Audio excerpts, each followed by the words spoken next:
Okay. So thank you so much, Graeme, for accepting this, and it's really great to hear more from your perspective. So basically, we are trying to capture today the do's and don'ts of for authors, especially right when they're considering to submit the manuscript for the journal. So to kickstart, I thought I'll just start with a question. Can you tell me more about your interest, especially from the position as editorial, in this position of editor-in-chief in Asian Bioethics Review? So first of all, I just want to say thank you very much for giving me this opportunity to talk about our journal, Asian Bioethics Review, and my experiences. A little bit of my background, perhaps first.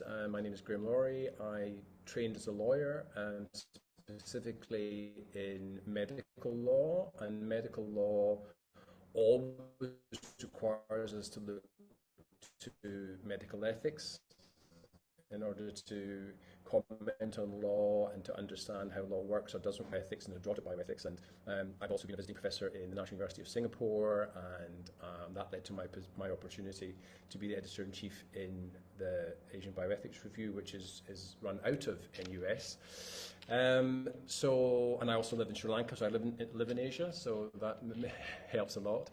But in terms of my interest and what, as an editor-in-chief, the most important thing for me, I think, reflects exactly why all of us get into academia in the first place, which is ideas.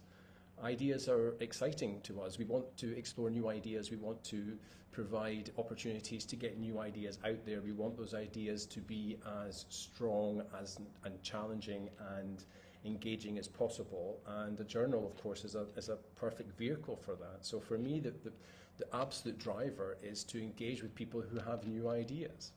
Right. It's an essential part of what makes a good journal, what makes a good article.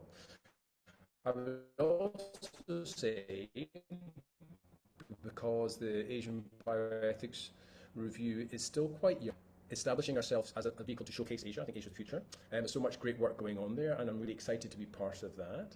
And also linked to that, I see a core aspect of our responsibility is to build capacity in and beyond the region, and really to support authors to get their work out there and to get their ideas out there. Great. Yeah. Thank you so much for sharing this and I mean, as you said, academia is all about ideas and how do we make sure that the conversation keeps going and then we are part of this, the larger dominant discourses very often within the global bioethics, but from the perspective of Asia, which is so central too, right? And so I know this is a question which is so, I don't know, how would you put it, but what do you like being in this position and what do you don't just, like about this position? What do I like and what I don't like? Yes.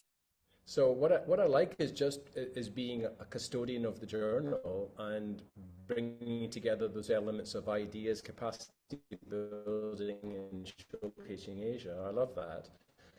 Getting a chance to sort of just see the fantastic work that's going on. What I don't like is trying to secure peer reviewers. Peer review Right. is such a crucially important part of quality journals, but it's increasingly difficult to get people to agree.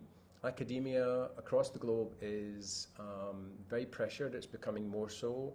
It's particularly difficult for younger people to spin so many plates in trying to establish themselves in a career. Older people end up being overburdened. Younger people are also overburdened.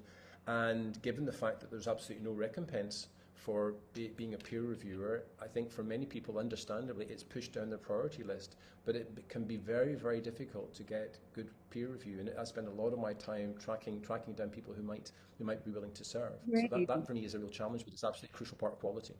Right. That is very true. I think we can get back to that question of how do we make sure that, the peer review, we can sustain it for a long Mm. time, for both for the authors, but also for the as a peer reviewers in itself to be Yeah. part of the game. Because very often, I mean, whatever I've heard is as senior scholars, they get busy and then they can't be part of the system, but then we need them. But then the younger scholars are all still learning the process. So I think that in itself is a different conversation, I can Yeah. imagine.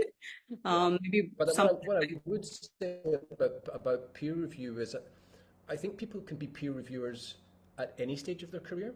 Hmm. I think if you think about it as being a critical friend, as somebody who can look at a piece of work and bring a fresh perspective on it, perhaps pick up errors, but it's not just that. It's much more than that. It's also about sort of a health check on whether the argument is as robust as it can be, whether the evidence base is as strong as it can be, whether they're missing anything in the literature. People can do that at any career stage and shouldn't be afraid of peer review. I think peer review is a fantastic opportunity to develop one's own research skills as well. No, very true. I agree with this. Yeah, I think we should talk more as we progress how authors can also be a better good peer reviewers, like in the initial, especially for the early career scholars. First, open a manuscript. Is there a key thing? What is this, what makes it a very good, I mean, the impression which you get and what you're looking for? And what aspects make a strong impression on you when you see a paper? So, my main piece of advice on this is do not underestimate the crucial importance of the abstract. I think a lot of people think that the abstract is an afterthought. It's something that we cobble together for an editor. It's obviously the first thing you see. It captures and encapsulates, or should capture and encapsulate, so much of the essence of the originality of the piece. What is it saying? Why is it new? Why should we pay attention to it now? And if you think about it, the abstract is the Netflix trailer to your academic movie. You've got to pull the reader in. You've got to make them want to read further. And if people stumble at the abstract, they're not going to read further. They're not going to engage with your work. So for me, I think working on the abstract is crucial for a number of reasons. It not only pulls the reader in, it also helps with people who are searching for your work, the keywords obviously, but also the way in which you identify the research problem, you identify the core research questions that you're looking at, and you also articulate your core contribution. But I think the abstract can also be something that can really help with your writing in the whole process of putting together an academic piece. So as I said, often the impression I get is that people will write the abstract at the end, and you're talking about 300 words. I would recommend that people, at the beginning of the research and writing process, should write a draft abstract. If you can't summarize the core contribution really concisely at the beginning, you probably still don't know what you want to say. So write a version of the abstract at the beginning, allow that to steer your thinking and your writing, and then obviously rewrite it at the end.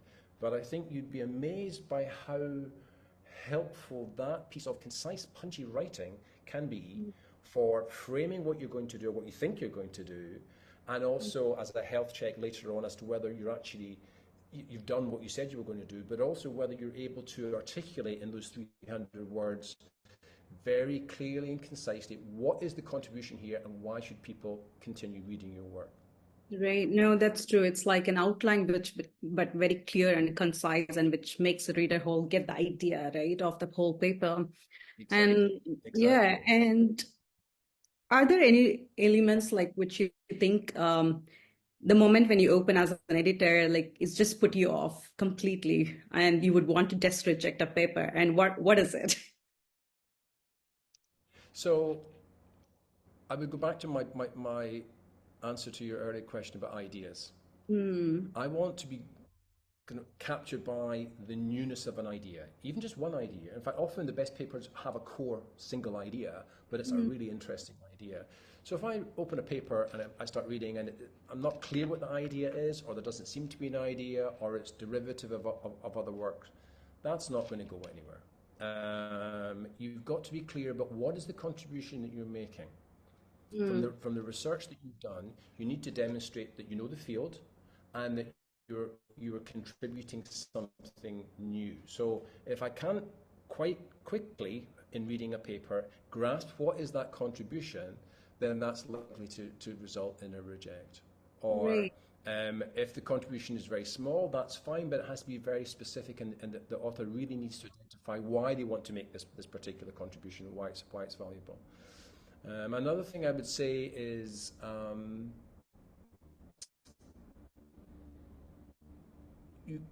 quite often we receive some really advancing the field very much, they're engaging with an issue, but we've seen a version of it before, or it's not really saying anything particularly new, or they're not bringing out the novelty of what they're saying. So that kind of paper is fine, but it's not going to, as we say in Scotland, it's not going to set the heather afire. There's not going to be some big wow moment. Now, of course, that can't be true for every publication, but if you're trying to get yourself not only published, but also you get your work read and noticed, you need to be able to sort of demonstrate what is the contribution rather than just adding incrementally to a field that might sometimes be quite saturated. Right. No, it's interesting the way you brought in the conversation of the incremental, addition to the current discourse, or like the big, what is it, the big boom shifting conversation, like, which is also important. And I see very often, I mean, especially having lived all my life in India and having the conversations, like when I try to engage too, I always wonder, what am I adding to, at what stage and for which conversation? And there's a lot of struggles when I talk to other peers within Africa or from India too, like this study, for example, talking about autonomy or consent, or this is a classic one. Informed consent has been like so done and dusted, right, forever and ever. But then still, the conversation still continues in varied ways at different levels, from different approaches, from different interventions point of view. So many of the scholars, like even I wonder, like at what time or what stage, okay, this concept should be just, we shouldn't be talking at all, or should we add a very totally different lens to it, even if it is a done and dusted concept, right? So I see this tension, or even the way you brought it, like on one hand, the incremental addition, which is also sometimes can be not so big advancement in the conversation, but at the same time, a big boom conversation of shifting paradigms, which is also important, which can be also happening at the different stages too. So yeah, I'm thinking out loud with you as you were listening, like when it is something new or when it is just an incremental evidence conversation. Yeah. Yeah. So absolutely. So that's a great example. Let's talk about informed consent. I don't think informed consent is done and dusted. I think there's an awful lot to say, but you're saying it because an awful lot against a background where an awful lot has already been said. Right. That's so true. what I mean by So what I mean by incremental is you're not just repeating what other people have said, and you're just saying something that's marginally interesting. Maybe you're going back and saying, we fundamentally misunderstood something, and here's why. Or in a particular country context, consent doesn't work the way that it's been constructed through, for example, largely Western views of what we mean by consent and respect for autonomy, etc. We need to be thinking, or shifting our thinking on the way in which we even approach the very idea of consent. There's so many ways that you can carve up and describe the research problem. Right. Yeah. And I think it starts with that. What is the problem that you're tackling in your writing? Yeah, and that needs to be consent clear. is hugely problematic in so many different ways.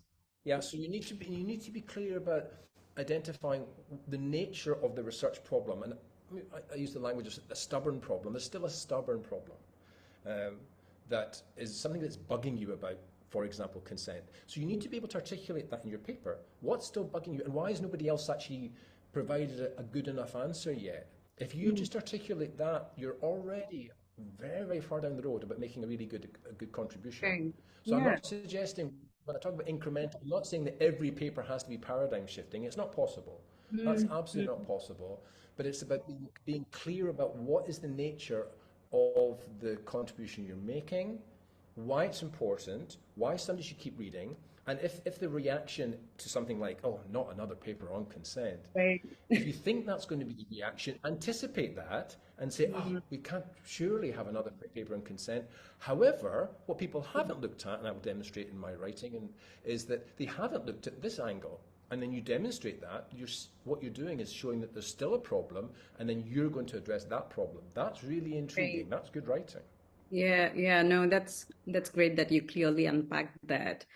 And yeah, so to move to the third question, which I had, is like, what are the common mistakes you see in the, when the author is submitting to this journal, especially to Asian Bioethics Review, do you think? And can you give some examples in particular? Sure. So I would say there are three main mistakes that I see as editor-in-chief. And this is not just about Asian Bioethics Review, I would say just generally in my experience of being on editorial boards.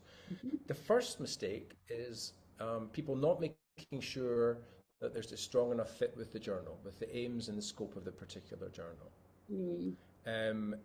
It's immediately obvious if somebody is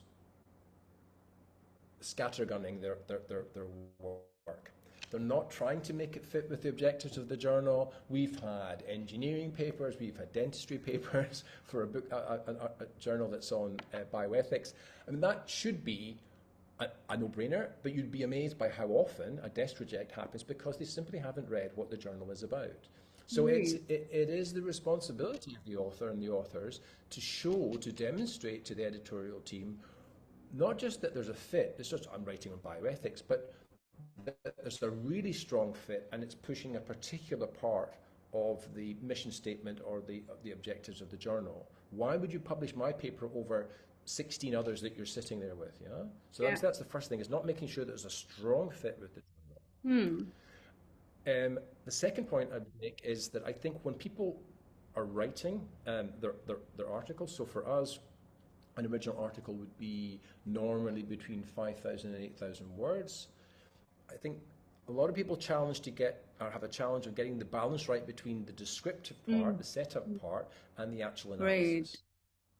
So a lot of the time people will spend maybe 3/4 or more doing setup and doing description, and then when they get to the really interesting part, and here's what I think, they haven't left enough space to fully explore that and to really think very carefully about the balance between what is necessary to set up the problem, to describe the problem, to articulate your methods and your approach, but then spend much more time getting into your analysis and your argument, so the bulk of the paper is focused on analysis and argument. It's not just in setup and description.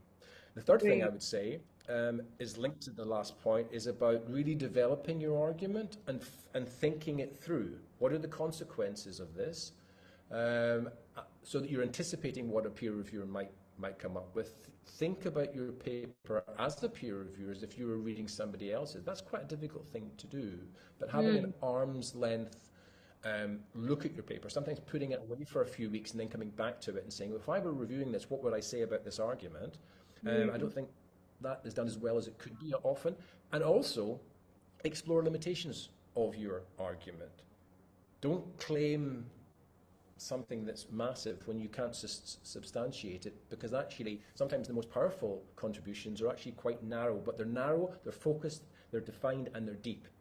Right. That's rather true. Than, so and recognize that those limitations, because it's important for all ideas that we can be as specific as possible, so we know as clearly as possible what is the nature of the contribution, but also what you're not claiming.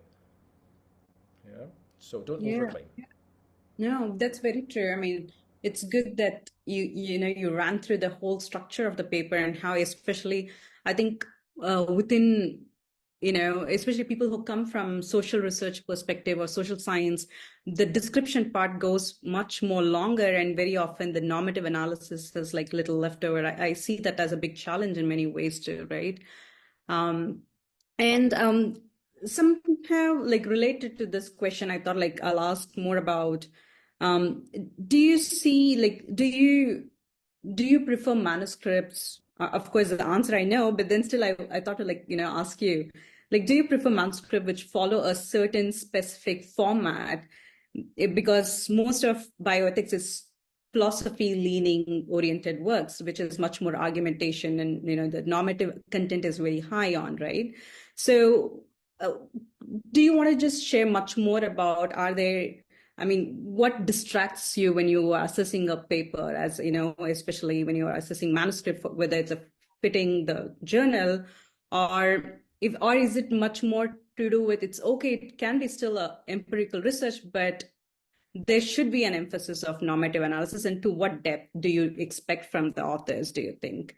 So yeah, can you share much more about this? So before I talk about the difference between sort of philosophical type contributions and more empirical type contributions.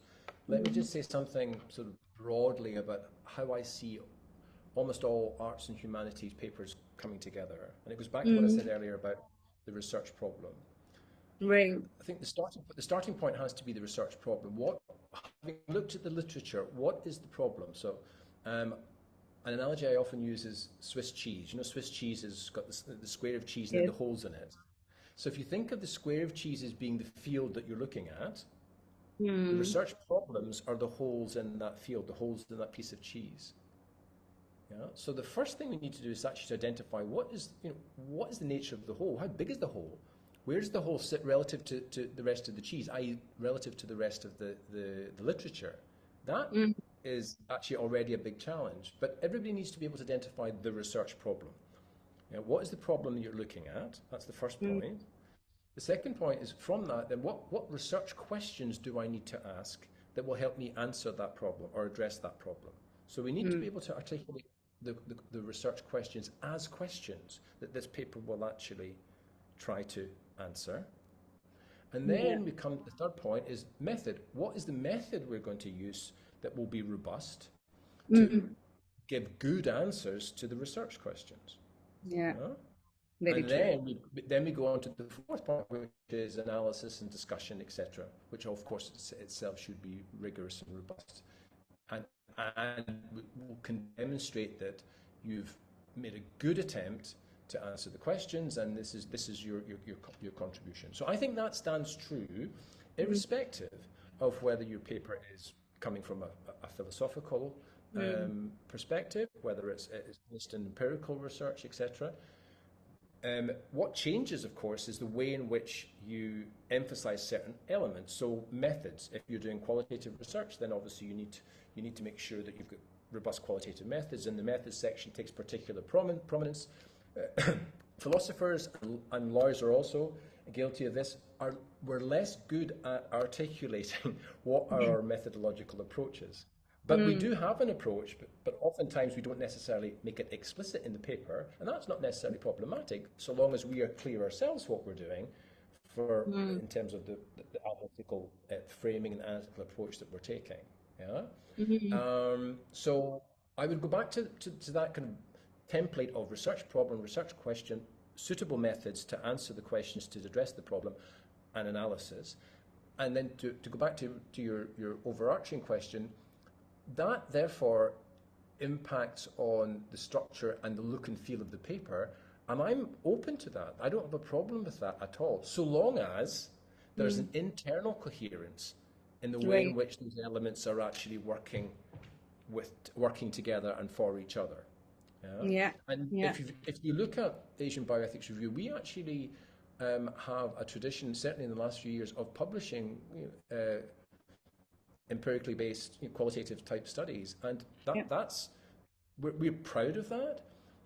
I think one challenge that we face is we're not a social science journal, we're a bioethics journal. So at the end of the day, while of course empirical data can inform bioethics, authors need to demonstrate the way their empirical data are informing bioethical discussion and bioethical ideas and concepts and literature. We're not here as a replacement for a social science journal where we're presenting the data. We very much encourage people to bring empirically based research to us, so long as, it goes back to my earlier point about fit, it fits with the aims and the scope of the journal. And the aims and the scope of the journal are focused on bioethics. So how do your data inform our understandings of bioethics? Right. No, that's true. It's really good that you clearly outlined the structure, but also at the same time the significance and why the fit is important when the whole writing. And I like the analogy or the metaphor of Swiss cheese. Definitely, it's a really good one. And so this is much more, I think you already were talking about as editor-in-chief and as, when you're thinking about assessing manuscripts. So I was also thinking like how important is authors' unique voice, especially, finding voice for authors, especially for early career scholars, is very important. And especially in the domain of bioethics, I mean, my own personal experience with certain journals, I find it very challenging, having experience. But then with Asian Bioethics Review, I had a very amazing experience. So I'm asking in a very, like, oh, I already know that Asian Bioethics Review facilitates authors' voices in different ways. But then, but what do you think are the challenges, do you think, in general in bioethics domain to facilitating authors' voice? Like, because especially if authors are resisting the dominant discourse, let's say, or in itself, sometimes, not necessarily always, sometimes, but otherwise bring a different methodological ways of engaging or writing or argumentation, how do you think journals can facilitate that? So I think, and this is obviously very personal, but I think that our job as editorial teams are to act as custodians of a platform. That platform should be supporting people to produce quality work and to give effect to their voice. I think research voice is absolutely crucial, but it's something that we work on throughout our careers. I don't just in the same way as a singer. Singers always train and always thinking about their voice and how it can be improved, and I think that also is a good analogy for what we are doing. I don't think I think it's poor practice for somebody to say, okay, I've honed my voice and now I know what I'm saying and that's it. That I think is evidence of stultifying ourselves as academics. We should be open to our voice being challenged, and if our voice isn't being heard, to reflect quite critically but supportively in the ways in which, well, why is it not being heard? Is it because I'm challenging a very, very sort of established paradigm and there's an institutional resistance, if you like, to what I'm saying? But that doesn't mean to say that your voice is not saying something valuable. It probably is. It's just, I see the journal's role as doing that, and I think that's the way that we run Asian Bioethics Review. But it's a, as I say, it's a lifelong challenge to give effect to our voice, even to know what it is we're saying. What do we want to say? And that again to being reflexive about our work and thinking, what am I actually saying here? If I look at the Swiss cheese model, I've identified a research problem. Why is that a particularly stubborn problem for me? Why do I think I've got something to say about that? Rather than say, oh, I want to write about euthanasia. Well, how many people have written about euthanasia? So many. And it's not that there's maybe many things to say, but what does your voice have to say that's particularly interesting or distinctive, and why should anybody care? Right. Asking ourselves those kind of questions, I think, can help to refine our voice, and also have the courage to stand by your voice and to say, no, I'm saying this and I know why I'm saying it, because I'm familiar with the literature, I've articulated a clear problem, and I want to say this, and I can defend what I want to say. Those are all elements I think need to be in place to give effect to one's voice, but it's a constant challenge. Yeah. Thank you, Graeme. And do you think, talking about this conversation, right? I mean, when authors submit a manuscript, the reviewers are having a dialogue with the author, and then it goes back and forth when authors are responding. So in this process, like, how do you think authors should take reviewers' comments, and then engage with their work? Because sometimes, I mean, there is a whole kind of memes and jokes around, like, when you take seriously the reviewer comments, your burger would be like not a burger at all anymore, kind of a memes. But what do you think about the feedback? I mean, how much authors should take in, and at the same time, how authors should be responding to the reviewers' comments? Some of the times, do you see any struggles where how authors respond unprofessionally, or is there a way as an editor you find it frustrating, both the reviewers, you wish things were different, the way they comment on authors' work, on the other way where authors respond to reviewers in different ways? Yeah, it's more about peer review process. I thought I'll ask you. Sure. So for me, the three guiding principles about peer review process are that the feedback has to be respectful, it has to be supportive, and it has to be productive. So the first thing I would say from an editor's point of view is I try very hard to make sure that any peer review that we've elicited externally meets those three principles, and before it's passed on to an author. And the vast majority of time, I'm very happy to say that the peer review input that we get is excellent, and it does that. But we need to sort of tease out those elements of, hopefully respect is a non-negotiable, but being supportive and productive. How can we make this better? Or if it's a reject, why is it reject? And how can you make your work better for the future submission? So I would say from the editor's point of view, that I see as my responsibility. From the author's point of view, I would say their responsibility is to engage productively with the feedback, which is absolutely not to say that you have to take everything on board. As you mentioned the memes, the classic meme of reviewer number 2. So, right.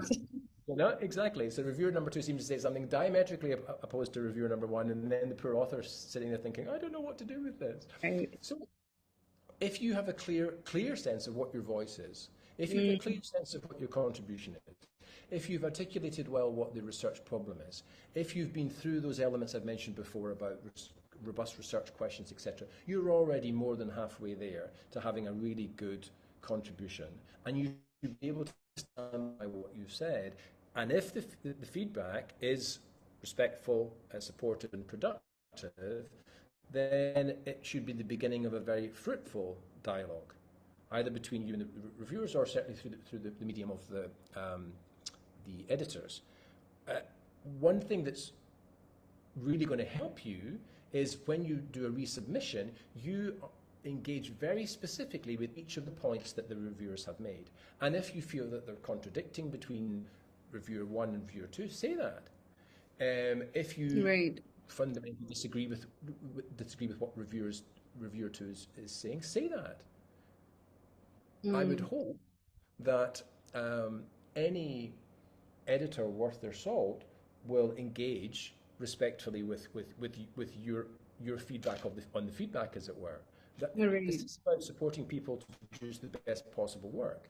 As we know, particularly in arts and humanities, there's no correct answer. Yeah. People disagree fundamentally. Sometimes you get reviewers who have a very particular perspective on a topic, and that comes through, and the author may take a very different perspective. That's great and wonderful and should be encouraged, but it means that the author should be able to engage robustly with the review, and if you don't accept a point, just say that.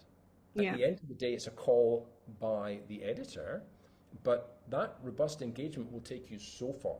And to answer another part of one of your questions, what's frustrating is when you have a resubmission and the author say, yeah, we took on board the peer review, and here's a resubmission. So then I have to sit and compare an original. That's incredibly frustrating and does not predispose an editor towards accepting your paper.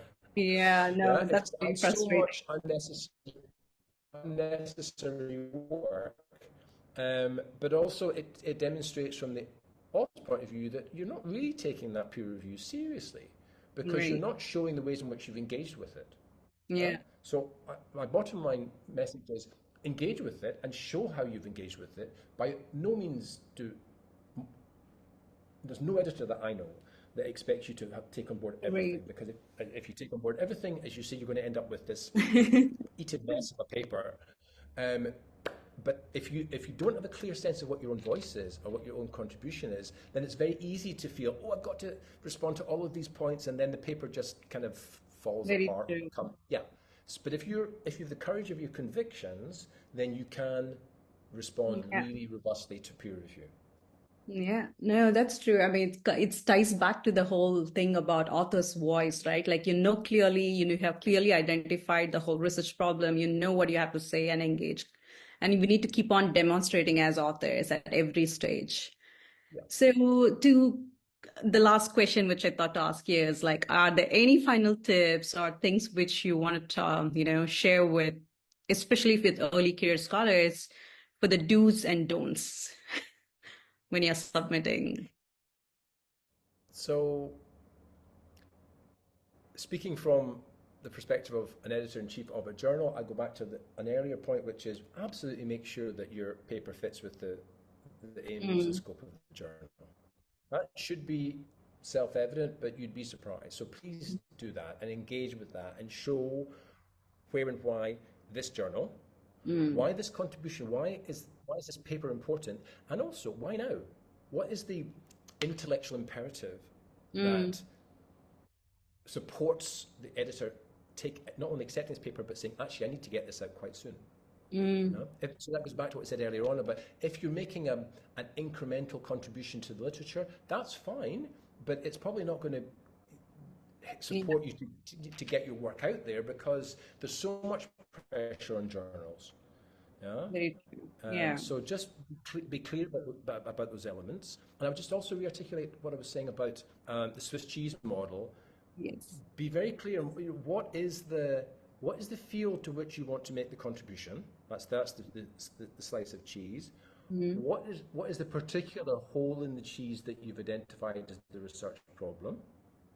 What are the research questions that you need to answer to address the problem? What are your robust methods to answer those questions and get that balance right between the descriptive and setup parts of your paper and what you're really saying and giving effect to your research voice? I think if you do that, you'll be well on the way to securing a good chance of getting publication. Great. Excellent. Thank you so much, Graeme, for your time and for the metaphor of Swiss cheese and analogy. I think we can put that as part of the poster when we are circulating. Thank you again. I'm very happy to have spoken to you.